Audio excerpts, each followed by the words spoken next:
do Senhor. Mais uma vez estamos aqui participando da nossa Escola Bíblica Dominical. A Escola Bíblica Dominical nós estaremos participando da lição de número 8, aprendendo ao Senhor nossos questionamentos. Antes de iniciarmos a nossa lição, vamos fazer uma oração para iniciarmos. Senhor Deus Pai, te agradecemos pela oportunidade que temos, Senhor, de estarmos aqui, trabalhando, ó Pai Celestial, para favor da Tua obra. Pai Celestial, abençoa cada um dos meus irmãos, Senhor, que estão distantes, ó Pai Celestial. A eles a oportunidade de obter, Senhor Deus, conhecimento, de obter conforto, ó Pai Celestial, de obter saúde, ó Pai Celestial, através do conhecimento da Tua Palavra. Senhor, te agradecemos por tudo que Tu tem feito e por tudo que Tu ainda irás fazer. Que nesta manhã, ó Pai Celestial, o Teu poder esteja conosco e que a Tua obra, ó Pai Celestial, seja feita, quer seja aqui, ó Pai Celestial, quer seja no lar dos meus irmãos. Eu te agradeço por tudo, em nome de Jesus. Amém. Quero agradecer a oportunidade que está me sendo cedida pela liderança da Escola Dominical, nosso pastor Paulo Lima, nosso coordenador irmão Célio, que nos deu a oportunidade de estarmos participando aqui. Vou fazer a leitura do texto de referência está em Salmos 73:1 e na sequência nós vamos ler o Salmo 77, versículo 3, 4, 7 e 11. E o texto áureo que está em Salmo 73:28. Leitura do texto áureo. Mas para mim, bom é aproximar-me de Deus, pois a minha confiança no Senhor Deus para anunciar todas as suas obras. Leitura do texto de referência, Salmo 73:1. Verdadeiramente bom é Deus para com Israel, para com os limpos de coração. Salmo 77, versículo 3, 4. Lembrava-me de Deus e me perturbei, queixando-me, e o meu espírito desfalecia. Sustenta-te os meus olhos vigilantes. Estou tão perturbado que não posso falar. Versículo 77, 7. Rejeitará o Senhor para sempre e não tomará a seu favor? Versículo 11. Lembrar-me-ei, pois, das obras do Senhor, certamente que lembrar-me-ei das tuas maravilhas da antiguidade. Versículo 16. As águas te viram, ó Deus, as águas te viram e tremeram, os abismos também se abalaram. Irmãos, nós vamos agora entrar para o período do nosso contexto, né? Nós vamos entrar falando sobre o contexto histórico da nossa lição. É importante sempre lembrar que o contexto histórico da nossa lição nos ajuda a entender um pouco do que estava acontecendo ali com Asaf. Entender por que Asaf escreveu esses salmos, entender por que Asaf fala sobre os questionamentos da vida. No contexto bíblico, eu tenho que lembrar aos irmãos que Asaf foi um levita escolhido por Davi dentro do período em que foi feita a recuperação da Arca da Aliança do Senhor. Na época, Davi precisou recomeçar, reconstruir o tabernáculo e Asaf foi escolhido para ser um dos responsáveis por os louvores, pelos hinos, pelos textos da época. Os salmos e os cânticos têm como propósito o propósito didático, ensinar de forma didática as pessoas a aprender o caráter de Deus. É importante, irmãos, aprendermos como funciona o caráter de Deus.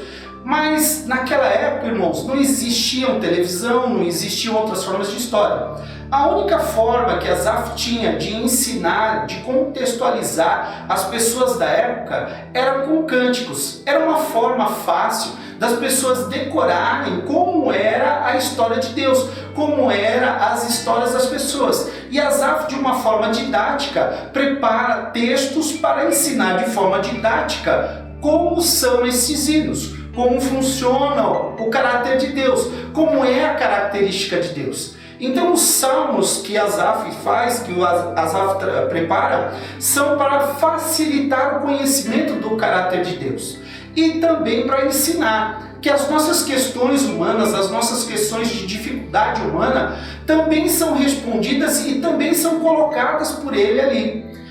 Asaf também foi responsável por estar escrevendo dos Salmos 73 até o Salmo 83. Todos eles são considerados como Salmos de Asaf. Asaf, irmãos, quando fala Salmos de Asaf, pode ter sido o próprio Asaf que escreveu esses salmos ou esses cânticos, ou então pessoas da família de Asaf, pessoas diretamente ligadas da família de Asaf, que contextualizavam, ou que tinham o mesmo contexto que ele, na preocupação de ensinar de forma didática como era o caráter de Deus para o povo de Deus.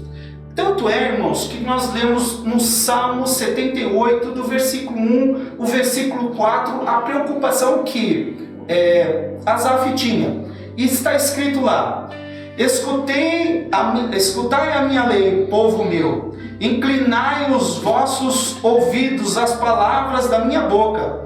Abrirei a minha boca numa parábola, falarei enigmas da antiguidade, os quais temos com ouvidos e sabido, e nossos pais nos têm contado. Não os encobrirei aos seus filhos, mostrando de geração futura os louvores do Senhor, assim como a sua força e as maravilhas que fez. Ou seja, a preocupação de Asaf de trazer um contexto de conhecimento das pessoas em seu cotidiano, e de forma a obrigar aos pais a ensinar através de cântico a seus filhos o caráter de Deus e ensinar a resposta das suas perguntas dia a dia, de como responder, de como agir, qual é a conduta do Senhor com relação às nossas dúvidas, com relação à salvação. Sempre demonstrar as questões, quando lemos os salmos de Asaf, sempre é demonstrada a questão até quando. Até quando o Senhor vai permitir? Até quando o Senhor vai aguardar? Até quando o Senhor vai esperar? E esta resposta era sempre dada nesses hinos cantados, nesses salmos cantados, respondendo com a resposta de Deus, que na maioria das vezes, dada a característica do povo de Israel, é dada a característica que diz o seguinte: Deus sempre respondia: eu faria muito mais coisas para vocês se ouvisse a minha voz. É muito complicado, irmãos, trazer um contexto sem dar o texto, a história do que acontecia naquela época com Asaf. O povo de Deus conhecia a palavra de Deus, conhecia Deus, era lembrado, os seus filhos eram lembrados com esses hinos, com esses salmos, constantemente, para que eles decorassem como Deus tinha, quais as características de Deus, qual era o caráter de Deus. Mas mesmo ouvindo toda essa história, nós vemos que, infelizmente, nós somos falhos, como o povo de Israel era falho também. E nós nos preocupamos às vezes com as coisas mais naturais do que com as coisas espirituais. E isso também estava acontecendo com o povo de Israel naquela época. A preocupação deles com a situação em vitórias de guerra dos inimigos, em situações onde eles eram oprimidos, e distanciava cada vez mais eles de Deus. Mas os hinos que Asaf colocava, lembrava sempre: se vocês lembrarem de mim, lembrar de quem eu sou, do Deus que eu sou, das maravilhas que fiz para vocês, com certeza eu livrarei vocês de toda dificuldade. Esse é o contexto histórico de Asaf. Não é porque ele tinha dificuldades, ou que ele tinha problemas, ou que ele era uma pessoa triste, mas Asaf queria demonstrar, através de seus hinos, através do texto de seus hinos, o que Deus poderia fazer em nossas vidas para nós. Entrando agora no item 1, o conflito existente de Asaf. Nós vamos entrar no item 1.1, falando da bondade de Deus. A preocupação que Asaf tinha de lembrar sempre todos os textos, todos os salmos que foram escritos por Asaf, sempre tem a informação da bondade, da misericórdia, do poder de Deus em resposta às nossas necessidades. Para isso nós vamos ler o Salmo 73, versículo 1. Verdadeiramente bom é Deus para com Israel, para com os limpos de coração. Ou seja, Deus fala diretamente conosco. Bom é Deus para aquele que é limpo de coração, para aquele que está ávido a atender aquilo que Deus fala, para aquele que está apto a ouvir aquilo que Deus fala. É importante lembrarmos, irmãos, que se nós agravarmos os nossos ouvidos, fecharmos os nossos ouvidos para Deus, as maravilhas de Deus não atingirão nosso coração, nossa mente e também não vão atingir a nossa vida. Para reforçar esse texto, quero ler também para os irmãos o Salmo 73, versículo 28. Salmo 73, 28 diz o seguinte: mas para mim, bom é aproximar-me de Deus. Pus a minha confiança no Senhor Deus para anunciar todas as tuas obras. Ou seja, eu coloco meu Deus no meu coração e a minha vontade é sempre estar anunciando as suas boas obras. Quantas vezes nós deixamos de falar daquilo de bom que Deus fez em nossa vida? Quantas vezes esquecemos daquilo que Deus tem feito para mim e para você de bom? Nós esquecemos às vezes de dar testemunhos daquilo que Deus tem feito de maravilha na nossa vida. Quer seja a sua casa, quer seja a sua saúde, quer seja o seu problema, Deus tem atentado para a sua vida e cuidado de você. E é isso que nós temos que lembrar sempre, que o Senhor é bom em todo momento. Ler mais um texto, Lucas 6, versículo 35. Amai, pois, os vossos inimigos, e farei bem, e emprestai sem nada esperar, e será grande o vosso galardão. Sereis filhos do Altíssimo, porque Ele é benigno para com o ingrato e o mau. Nós temos que lembrar, irmãos, que o nosso Deus, Ele é bom. Em todo o tempo Ele é bom. E Ele não olha para nós com um olhar de maldade, nem com um olhar de vingança. Nem para os ingratos, nem para os maus. Ele faz diferença. O sol nasce todo dia para todos nós. Não importa se o salvo ou se o ímpio. O sol e a chuva caem da mesma forma. Não existe uma diferença. Porque o nosso Deus é bom. E o nosso Deus é justo. E por causa da bondade, da misericórdia, da justiça dele, ele nunca falha. Ele nunca erra. E ele nunca deixa dever. Então a bondade do Senhor é grande sobre a nossa vida. E devemos testificar. Mesmo para aquele que não é bom para nós, mesmo para aquele que é diferente a nós, mesmo para aquele que não tem a mesma fé que nós, mas é necessário nos falarmos da bondade de Deus. Tópico 1.2. Resistindo à tentação. Salmo 73, versículo 2 diz o seguinte: quanto a mim, os meus pés quase se desviaram, pouco faltou para escorregassem os meus passos.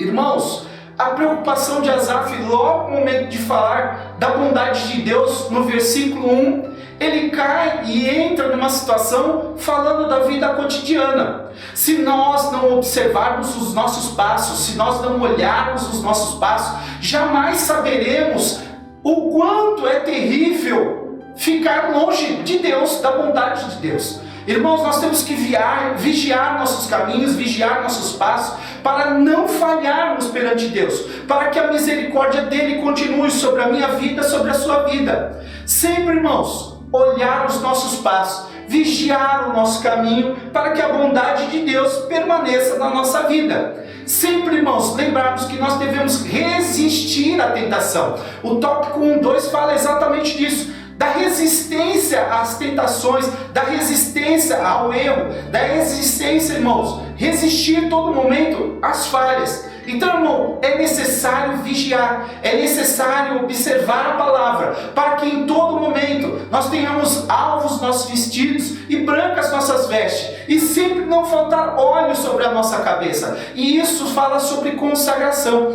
Para nós não cairmos em tentação, é necessário vigiarmos, é necessário orarmos, é necessário estudarmos a palavra, é necessário louvarmos ao Senhor, para que a palavra dele permaneça na nossa vida e possamos ser testemunhas. Vamos ler também Hebreus 4, versículo 15. Hebreus 4, versículo 15 diz assim: porque não temos um sumo sacerdote que não possa compadecer-se das nossas fraquezas, porém que, como nós, em tudo foi tentado, mas sem pecado. Nós temos que lembrar que Jesus é o nosso sumo sacerdote, e ele deu o exemplo da vida dele, através da vida dele aqui na terra. Jesus veio em corpo natural, em corpo de homem, viveu aqui na terra, passou seus dias e suas dificuldades, sofreu tentação. Satanás tentou tentar ele depois de 40 dias de jejum, tentando convencê-lo de errar, mas Jesus sempre levou a conversão ou a correção de Satanás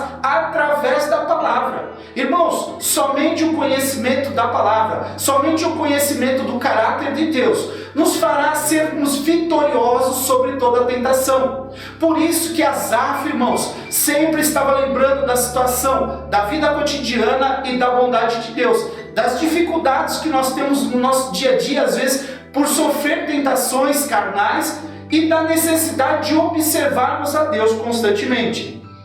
Quero deixar um texto interessante falado por Charles Spurgeon sobre a situação de tentação. Erros do coração e da cabeça logo afetam a conduta. Há estreita ligação entre o coração e os pés. Asaf mal podia ficar de pé. A sua probidade se esvaziava, os joelhos se dobravam, como um muro que caía. Quando os homens duvidam da justiça de Deus, a própria integridade deles começa a vacilar. Irmãos, é muito difícil quando nós começamos a duvidar das características de Deus na nossa vida, quando nós começamos a duvidar do poder de Deus na nossa vida. A partir do momento que começamos a duvidar do poder de Deus na nossa vida, nossos joelhos começam a vacilar, começamos a colocar coisas difíceis na nossa mente que podem nos atrapalhar, podem causar problemas para nós em nossa vida.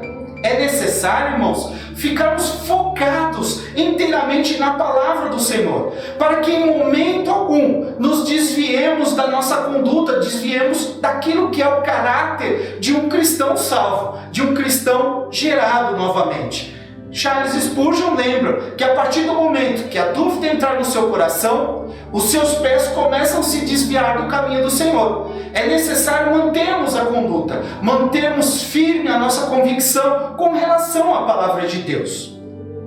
Agora, nós vamos entrar no tópico 1.3, a inveja. Para isso, irmãos, nós vamos ler Salmo 73, versículo 3, que diz assim: pois eu tinha inveja dos nécios, quando via a prosperidade dos ímpios. Ou seja, Asaf começa a descrever a situação de olhando a vida natural. Irmãos, quando ele escreve isso, ele fala das vezes que nós perdemos o nosso foco em olharmos para as coisas de Deus, de olharmos para as coisas do céu, e começamos a olhar para as coisas que vão passando durante a nossa vida, durante o nosso caminhar com Cristo. Ao invés de estarmos olhando fixo à cruz do Senhor, fixo ao céu que é o nosso lugar, há pessoas, há irmãos que infelizmente começam a olhar ao lado e começam a ver que a grama do vizinho é verde e começa a se questionar e começa a ter inveja. Irmão, eu digo uma coisa para você: inveja santa é pecado. E infelizmente, irmão, a inveja traz para a nossa vida dificuldades e problemas.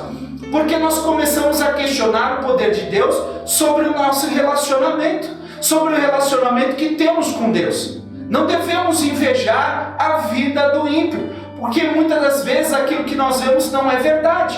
Às vezes é uma maquiagem. E mesmo que seja boa a vida do ímpio, irmãos, também nós vemos irmãos sendo abençoados dentro da casa do Senhor. E devemos olhar com os olhares de Deus para a nossa vida. Se é assim, se é bom para nós, devemos lembrar como Jó falou. Olha, Deus deu, Deus tomou, louvado seja o nome do Senhor. Se Ele deu, Ele abençoou, mas se Ele não deu, nós temos que entender que Deus quis assim para a nossa vida. Vamos ler também 1 Coríntios 3:3. 1 Coríntios 3:3 diz o seguinte: porque ainda sois carnais, pois, havendo entre vós invejas, contendas e dissensões, não sois porventura carnais e não andeis segundo os homens? Ora, quando começamos a olhar e começamos a reclamar, dizer esse é bom, aquele é bom, esse é ruim, aquele é bom, irmãos, nós não temos que olhar para essas coisas, não temos que usar os nossos olhos carnais. Nós temos que entender, irmãos, que quem olha com olho carnal só entende o carnal, mas nós somos espirituais, e como espirituais temos que entender o espiritual e o carnal. Nós temos a decisão de olhar diferente. Os nossos olhos dizem para nós exatamente aquilo que desejamos, e o nosso coração deve sempre estar olhando para a palavra do Senhor. Vamos ler também Provérbios 14:30. Provérbios 14:30 diz o seguinte: o sentimento sadio é vida para o corpo, mas a inveja é podridão para os ossos.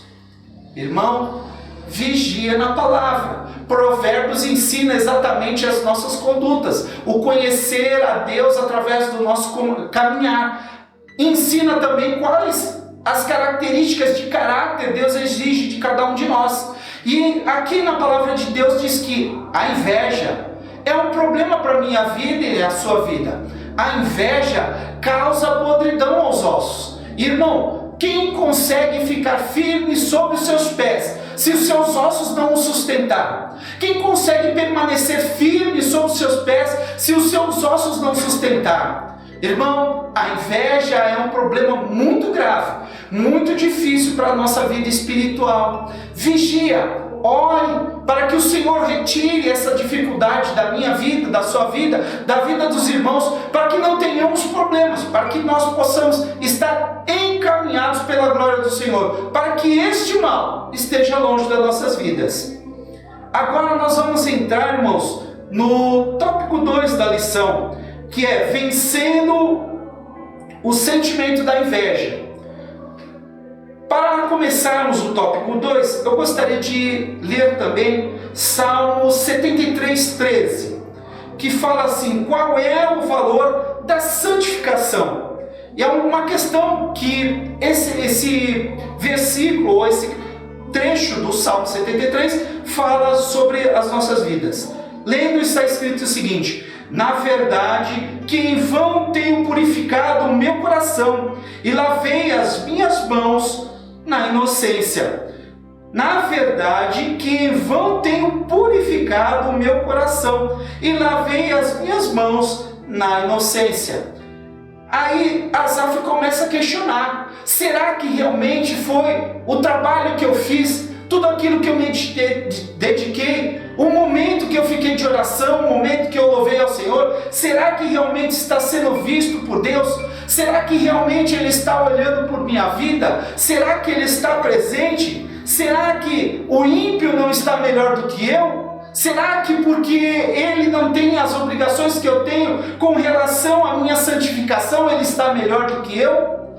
Essa é uma questão que Asaf levanta sobre as nossas vidas. E a resposta, com certeza, vem dentro da palavra do Senhor. Vamos entrar então, irmãos, no tópico 2.1. Entrou no santuário. E nós vamos ver como o Salmo 73, do versículo 16 e 17, trata exatamente dessa situação. E lá está escrito: quando pensava em entender isto foi para mim muito doloroso, até que entrei no santuário de Deus. Então entendi e o fim deles aconteceu.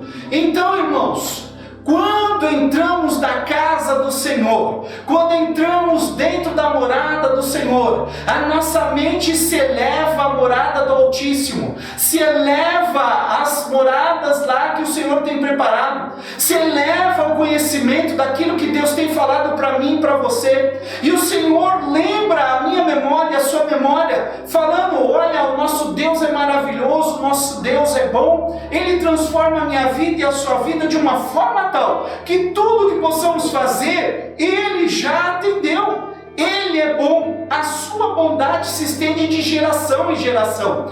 Nós vemos a situação, irmãos, da vida de Jó. Jó estava sofrendo naquele momento uma situação difícil, porque Satanás retirou tudo que era dele, retirou tudo que era da vida dele, retirou seus filhos, retirou suas propriedades, retirou seu gado, sua esposa se afastou dele, seus amigos se distanciaram dele, mas em nenhum momento Jó negou ao Senhor, porque ele sabia que ele cria, ele tinha certeza que um momento o Senhor viria em seu resgate. E nós vemos que o testemunho de Jó é muito grande, muito sábio sobre isso. O Senhor veio em seu resgate, e tudo que ele tinha, quer seja material, quer seja pessoal, foi restituído a ele. Entrando no tópico 2.2, permitiu ser restaurado por Deus. Eu quero fazer a leitura de Joel 2, do 23 ao 26. Joel 2, do 23 ao 26.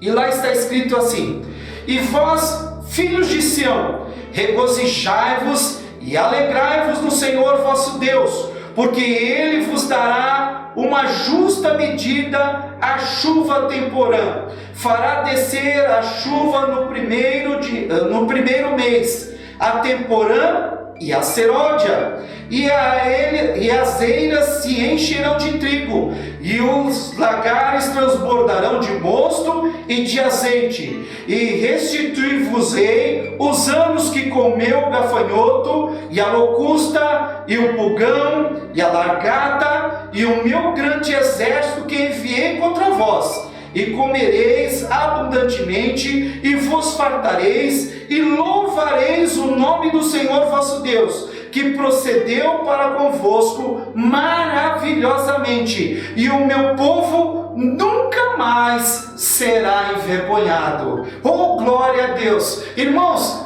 glorioso é o nome do Senhor, que promete isso nas nossas vidas. Em momento de situação de dificuldades, em momento de situação de uma separação que estamos sofrendo, e um momento onde podemos estar sem emprego ou sem situação de estarmos ganhando o nosso pão de cada dia, o Senhor manda lembrar você que Ele é o Deus que suprirá todas as circunstâncias. Ele trará para você a chuva no seu tempo certo, quer seja a temporã, quer seja a seródia. Ele vai atender a sua necessidade e você se fartará abundantemente, porque o nosso Senhor não é um Senhor de meias palavras, Ele é um Senhor de palavra, e Ele não é homem para que minta, nem homem para que fale com sua palavra. Ele é o Deus dos deuses, e Ele está aqui para transformar a minha vida e a sua vida, e atender, irmãos, aquilo que nós precisamos. Quero ir agora, irmãos, para o item 2.3. A prosperidade dos ímpios é temporária. Quero ler com os irmãos Salmo 73, 18. Salmo 73, 18. E lá no Salmo 73, 18 está o seguinte: certamente tu os puseste em lugares escorregadios, tu os lançaste em destruição. Irmãos, a vida do ímpio é baseada na vida natural. Ele não tem a situação de um Deus que o sustenta, de um Deus que o apoia.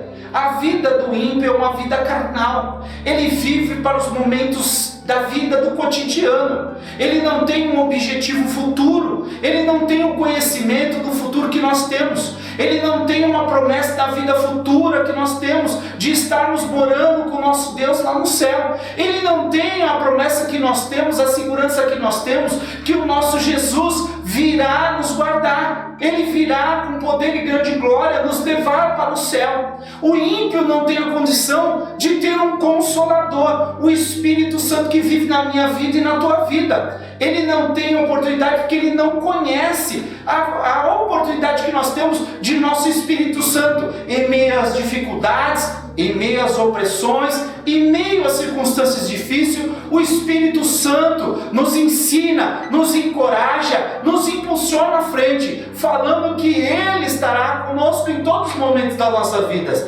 Então, irmãos, tenha certeza de uma coisa: estando com o nosso Deus, Pai, Filho e Espírito Santo, estamos completos. O ímpio não é completo. Ele vive com a casa construída na areia, mas nós podemos fazer menção do nosso Senhor, porque nós estamos com a nossa casa na rocha. Fazer uma leitura de um comentário bíblico. A vida bem-sucedida das pessoas de quem tiveram inveja está construída sobre areia movediça e não tem segurança permanente no mundo de Deus. O Senhor está esperando o momento certo, como se estivesse dormindo. O salmista pode confiar em que Deus está alerta e ativo para intervir sobre as nossas vidas. Não fique, irmão, pensando como ímpio, que Deus não existe, que Deus não ouve, que Deus não está olhando para as nossas vidas. Tenha certeza de uma coisa: o nosso Deus está no céu, o nosso Redentor vive, e o Espírito Santo mora na sua vida e na minha vida, para que possamos ter certeza da garantia do dia de amanhã. O nosso Deus nos prepara o dia de hoje e nos garante o dia de amanhã. Nós vamos agora entrar no tópico de número 3, chamado em meio à angústia. No chamado em meio à angústia, quero ler com os irmãos João 16:33. João 16:33. E na palavra do Senhor diz o seguinte: tenho-vos dito isso, para que em mim tenhais paz. No mundo tereis aflições, mas tende bom ânimo, eu venci o mundo. Ou seja, Jesus nos dá a garantia que, como Ele venceu o mundo, nós temos a garantia de vitória também. Através de Jesus Cristo, o caminho, a verdade e a vida, nós temos como vencer este mundo. Nós temos como vencer as situações difíceis deste mundo. Nós temos a oportunidade de estarmos com Jesus Cristo e temos a garantia de vitória em momento de angústia e aflição. Quero ler também com os irmãos 2 Coríntios 4, 8 e 9. 2 Coríntios 4, 8 e 9. E a palavra de Deus é o seguinte: em tudo somos atribulados, mas não angustiados, perplexos, mas não desanimados, perseguidos, mas não desamparados, abatidos, mas não destruídos. Tenha a garantia do Senhor, que Ele olha para o seu lar, Ele olha para a sua vida, Ele olha para a sua família, Ele conhece as suas angústias e necessidades, Ele tem ouvido a sua oração. Tenha certeza que este Deus, que conhece a mim e a você, sabe em todo momento que em meio às dificuldades, Ele virá ao meu socorro e ao teu socorro. O Senhor Deus não testa os seus filhos além daquilo que possa suportar. Tenha certeza disso. Ele vem e nos atende. Ele vem e nos auxilia em todo momento das nossas vidas. Entrando no tópico 3.1, fala do grito do aflito. O grito de aflição, irmãos. No mundo, esse grito é um pânico, uma situação de dificuldade. Eles não têm quem possa atender. Mas nós temos o nosso Deus, que nos atende em todo momento das nossas angústias. E isso, irmãos, Asaf fala muito bem em Salmos 77, versículo 1, versículo 2. Salmos 77, versículo 1 e versículo 2, que está escrito o seguinte: clamei a Deus com a minha voz, a Deus levantei a minha voz, e Ele inclinou para mim os ouvidos. No dia da minha angústia, busquei ao Senhor. A minha mão se estendeu de noite e não cessava. A minha alma recusava ser consolada. Ou seja, um momento de angústia, Asaf faz lembrar que nós temos que clamar ao Senhor nosso Deus. Em momento de situação de angústia, irmão, o melhor lugar que você pode encontrar solução para os seus problemas é fechado no seu quarto, orando ao Senhor, pedindo a Ele a libertação, pedindo a Ele a solução do seu problema, pedindo a Ele a cura da sua enfermidade, pedindo a Ele transformação da sua vida. Asaf deixa claro que em momentos de angústia, de necessidade, o grito do aflito será atendido. O nosso Deus ouve a nossa aflição. Não é necessário, irmãos, colocar o desespero e o pânico. O ímpio lá no mundo tem dificuldade com isso, porque ele vive em meio ao desespero e ao pânico. Mas o Senhor Deus ouve a tua oração.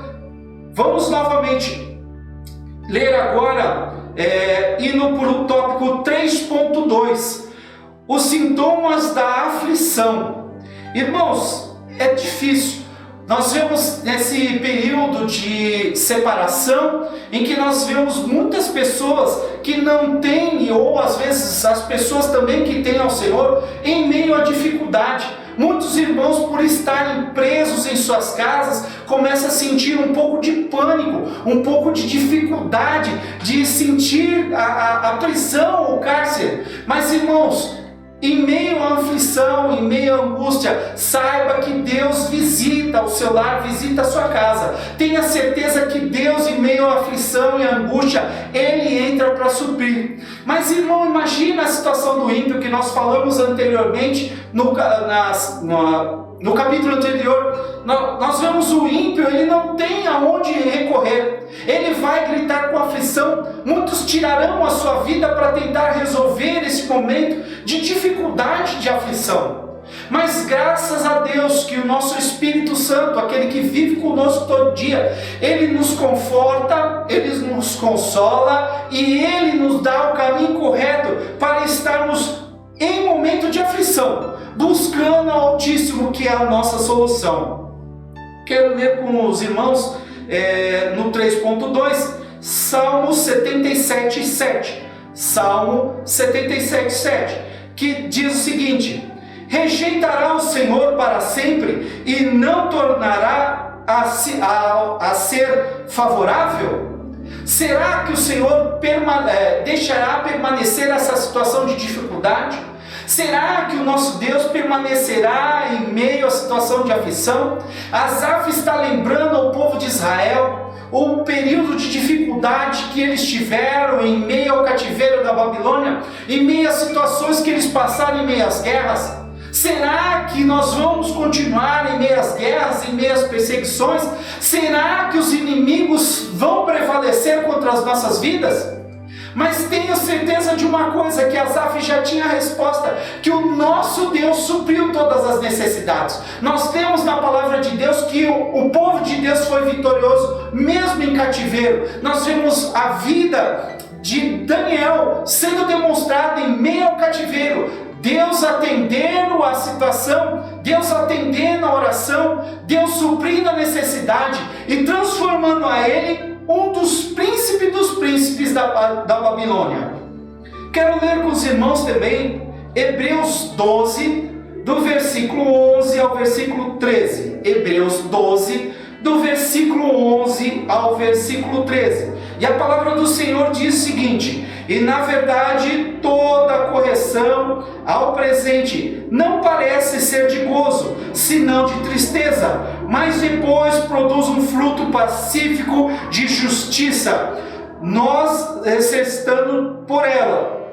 Portanto, tornai a levantar as mãos cansadas e os joelhos desconjuntados, e fazei veredas direitas para os vossos pés, para que o que manqueja não se desvie inteiramente, antes será sarado.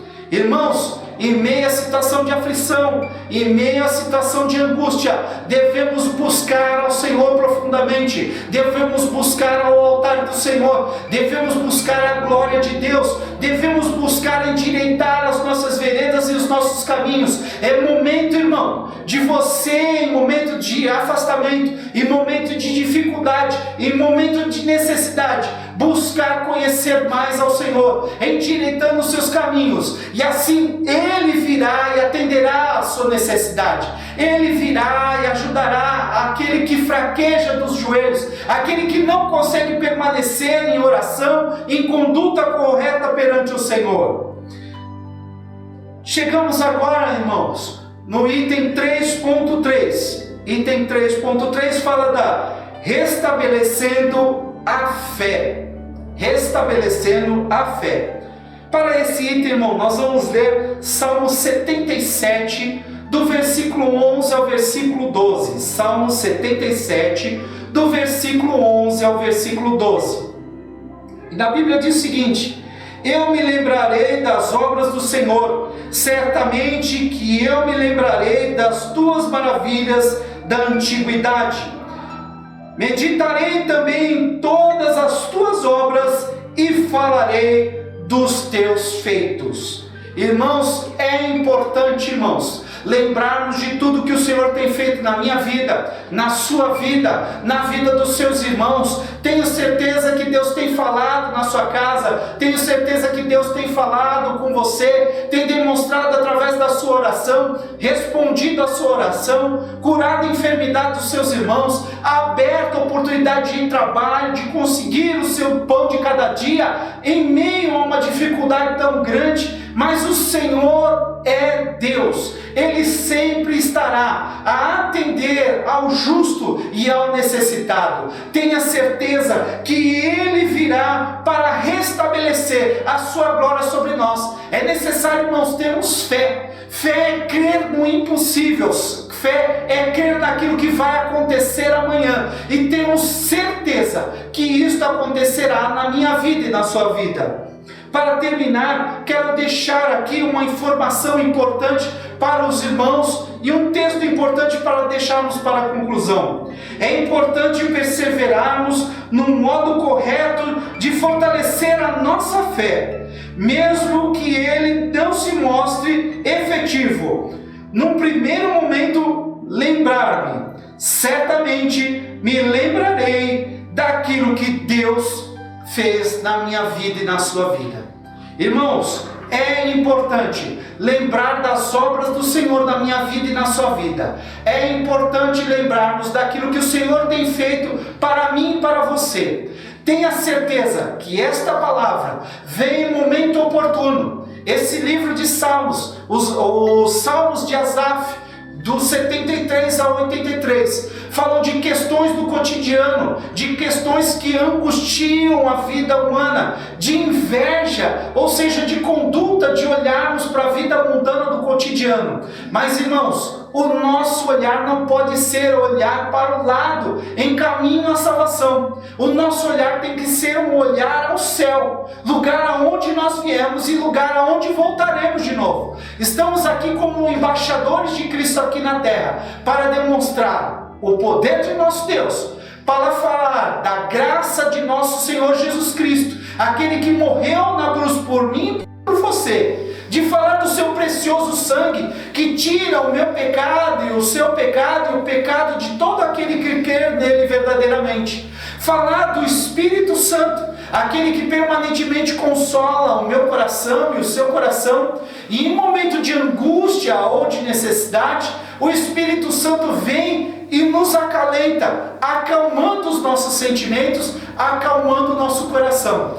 Tendo certeza disso, irmãos, tenho certeza que neste período dessa aula, os irmãos guardarão a sua fé, permanecerão em vigília, em oração, em louvor, para que, em momento oportuno, a graça do Senhor nos alcance. Vou fazer uma oração para você, para terminarmos essa aula. E tenho certeza que o Senhor estará comigo e com você, transformando a minha vida e a sua vida todo dia. Oremos. Senhor Deus Pai, te agradecemos, Senhor Deus, por esse período que estamos aqui. Te agradecemos pela Tua Palavra. Te agradecemos, ó Pai Celestial, por Tu ter colocado, Senhor Deus, um servo Teu, chamado Asaf, para nos ensinar, ó Pai Celestial, que em meio a tribulação, angústia e dor, nós temos um Consolador, nós temos um Deus, Senhor Deus, que é capaz de tudo para nos livrar da nossa angústia e da nossa situação de dificuldade. Senhor Deus, abençoa cada irmão que está ouvindo esta palavra. Guarde o seu lar, a sua família, e que o Senhor esteja com eles, agora e para sempre. Amém. Agradeço essa oportunidade e tenho certeza que o Senhor está com você. Amém.